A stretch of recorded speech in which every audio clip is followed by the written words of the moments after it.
Hello, welcome to Horror and Coffee. Welcome to another edition of Horror and Coffee. No, this isn't another edition, it's another episode of Horror and Coffee. Welcome to another episode of Horror. This is just a test. A test of the emergency broadcast.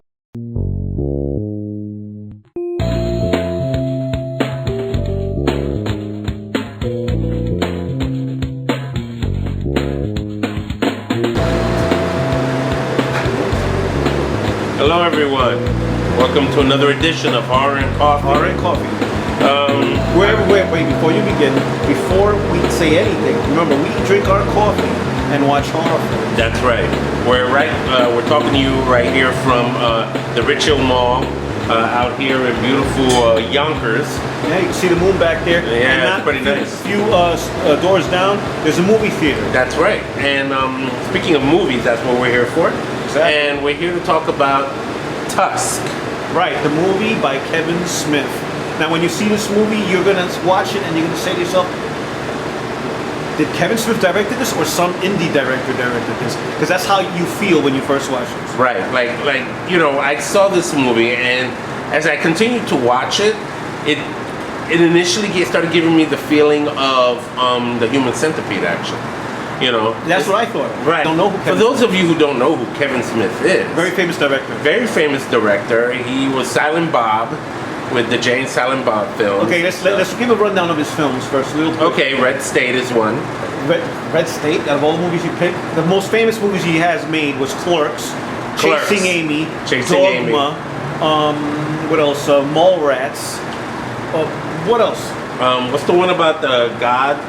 That was Dogma. Oh yeah, Dogma. Yeah. No, that's it. Really, that's all I know of him.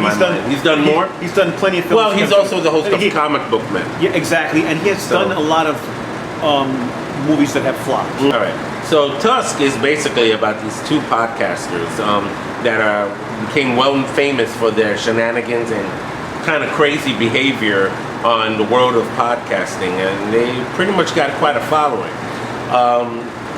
The main character, or protagonist of the film, goes off to LA to interview a guy who they were making fun of, basically. Only to find out the guy is no longer around. So he felt he wasted his time being out there. And he went someplace out far, where in Canada? Canada. Right. He went to Canada. It was in Canada. Right. He went someplace in Canada to look for this person he was going to interview for his pod show. Right. And unfortunately, the guy, I think, died. He died. He killed himself. One thing leads to another. He eventually finds out about another story. Another story regarding this man who seemed to have sparked his interest. In other words, his venture to Canada was not all wasted. Right. So he went out to find this guy. He finds him, and the gentleman seems to welcome him into his home. With an outrageous story. With an outrageous story, indeed. That he was saved back in the days of World War II, I believe. World War II. He was saved. He was stranded on an island, saved by a walrus. A walrus. And what eventually ends up happening is, it turns into very Human Centipede-ish. He drugs the guy. And when he wakes up, one of his legs is missing. Well, let's put it this way. This guy has a fascination with that walrus that so forth has saved his life in World War II. Right. So he wants to somehow revive this walrus and has him as a pet. Yes. So he uses this person that came to his house, who he so handsomely tricked into coming to his house to make him into a walrus. He turns him into a walrus. Straight up. Let's just be straight up about it. I mean, his friend and his girlfriend are concerned about his well-being. They don't hear from him. He manages to sneak in a voicemail asking for help. All right, so eventually he's been incapacitated in a chair, and he can't get out. So because he's been drugged, can't move his arms, can't move his legs. So the only thing that he can do is just scream for help.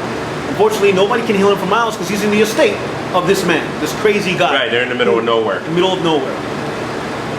His friends, his two friends, who the story takes a slight turn there because it is his friends or it's not his friends, I don't know, but they end up looking for him, but one of them cheated. It's a long story. It's a relationship thing. It's a relationship thing. But however, the main thing is this guy is going to turn this other guy into a walrus to have him as a pet.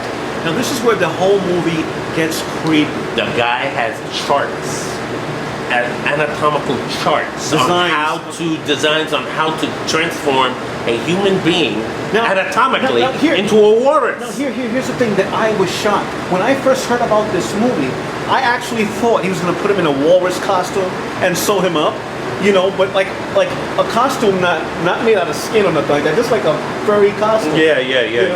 And still be human inside. Right. He can't get out because he's so. Right. That was something innocent like that. Yeah. But no, he actually uses skin. Right. He actually sews him up like surgically. Detaches real walrus fangs and puts it up this guy's mouth. No, what he really does, actually, I don't know if you caught this. The reason why he cut off his legs was he shaved down his leg bones into tusks, and that's what he did. Yes, he surgically inserted his leg bones into his face. Fucking creepy. To make the tusks. That's where he got the tusks from. I didn't know that. They were his legs. I didn't know that. Oh yeah, that's why he cut off his legs. This movie is so freaking creepy, but in the same way, comedic because of the way he ends up there. The way some of the supporting characters act, they act like they're in a comedy movie. Yeah. Like, you see, that's the thing about this movie. Like, it held my attention, but the truth is, it stopped being disturbing to me. I just started looking at this like, well, really? Okay, here's the thing. When I saw this movie for the first time, I thought it was creepy, then it got a little bit comedic, and then it went creepy again, and it got a little bit comedic, and then it went creepy again. Comedic? I just didn't know where Kevin Smith was going with this. I don't know, but here's what killed it for me. The end of the film. Wait, don't tell them the end. I'm not going to tell you the end. All I have to say is that if I had friends like that, I wouldn't need it. Okay, let's put it this way. The ending of the film is kind of unrealistic, because in reality, hold on a second. In reality, if they was to find a guy dressed up as a walrus in a thing, they would try to surgically make him human. Yeah, it's reconstructive surgery. Right. But no, what they do with this guy is kind of like, really? That's kind of wrong. That's kind of. Why would they do that? What kind of people are you? And then when the movie finishes, and it finishes abruptly, mind you, because it ends up that way where we're like, that can't be. They got to get him out of there. I recommend you guys see it. It's a watcher. I have to admit, it's a watcher. It's a watcher to watch one time, not to keep her. Maybe you keep her just to show to your friends and laugh about it. Right. I don't know. However, here's a couple things of this movie. Johnny Depp was in this movie. Yeah, I didn't notice. I didn't recognize him until he told me. He plays a character similar to Inspector Clouseau. Like it's a kind of right. He's kind of like an inspector kind of guy who's been following the traces of this man who has not been. This guy, the protagonist of the film that he did this to, was not his first victim. He's actually done this before, and this guy's been tracing him for years. And now it's come down to the big confrontation at the end in Canada. Right. Amazing. But once again, it's funny. It's funny. It's low budget. It's supposed to be horror, but I don't know, man. Vic, I'm sorry. I don't see this much of a horror film anymore. Well, to me, it was horror. Okay. I put it up there with horror. If somebody else would have said to me that was directed by somebody else, I would have said, hey, good, you did a pretty good job for your first film. But this was done by a veteran director, Kevin Smith, and I don't know what he was thinking by making this movie. Guaranteed. I look at. Wait a minute. I laugh at it when I think about it. This would have worked if it was some other director, but not him. Yeah. And what kept running into my mind when I was watching this movie in the theater is, I can't believe this is a Kevin Smith film. It didn't seem like a Kevin Smith film, but it is. But you know what? That's probably what helps make him a good director. That he can actually make a movie that's out of the element of what people usually would expect. Yeah, but okay, then go all the way. Instead of when the credits roll, you hear Kevin Smith talk and laugh about the movie, where it takes all the creepiness out because you hear him laughing and talking with his podcasters during the credits.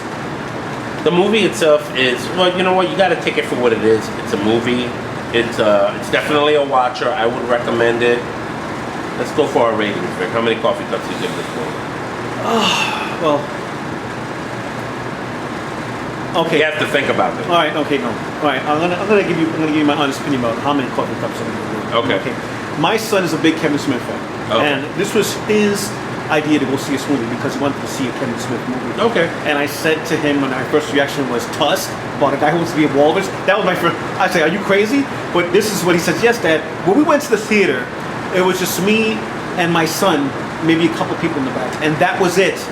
This movie did not get any marketing as not on TV. Right. I never saw a trailer of it on TV. And if you did see a trailer about it, probably on YouTube, but not on TV. And I didn't see no billboards of anything about this. This was so not marketed. So I didn't. When my son told me about it, because he's a big Kevin Smith fan, he was following him. My son came out of that movie, like kind of disappointed. Wow, that was Kevin Smith. You know, he couldn't believe it. Well, what do you? Okay, but I think a little bit more highly of it. Now I give this movie, if it was directed by an indie director, this movie would have gotten 4 coffee cups. Okay, but because it's Kevin Smith? But because it's Kevin Smith, he gets 3. Because such a veteran director doing a film like this and doesn't know if he wants it to be comedy or he wants it to be horror, I have a problem with that. Yeah, as a movie director, you want to focus. And I have a problem with the ending. The ending is not that realistic. But then again, he was going for comedy in a way, so maybe...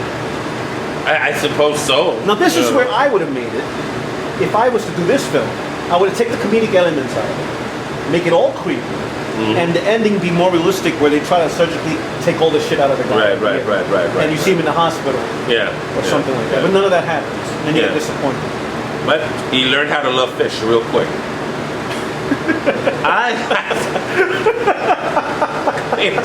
I'm not done. You go, what? He learned how to fish. I'm not. He did.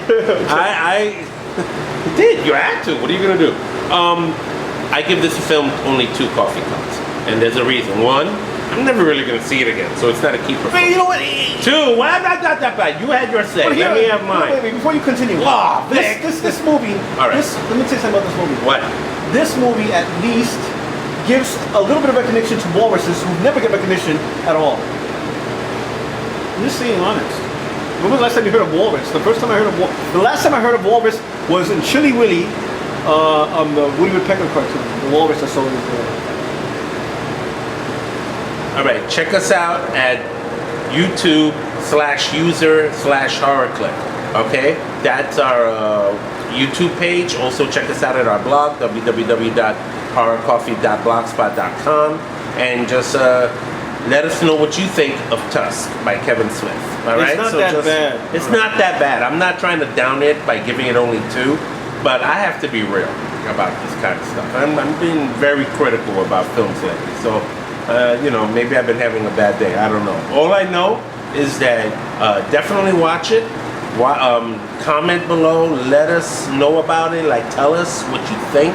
Okay? And, that's pretty much it here for Horror and Coffee. Kevin Smith didn't do a bad job. No. Do a horror film. All right. I think it's a horror film. Right. You should do one all the way with none of the. I'm going to take you to the Museum of Natural History and let you look at the walrus display. In the whole of oceanic mammals, so that you can feel a little bit more of a connection. All right. I'm gonna take him to do that because I think he needs that. So drink your coffee because you know you like to drink it, and we'll see you guys next time on Horror and Coffee. Take care, guys.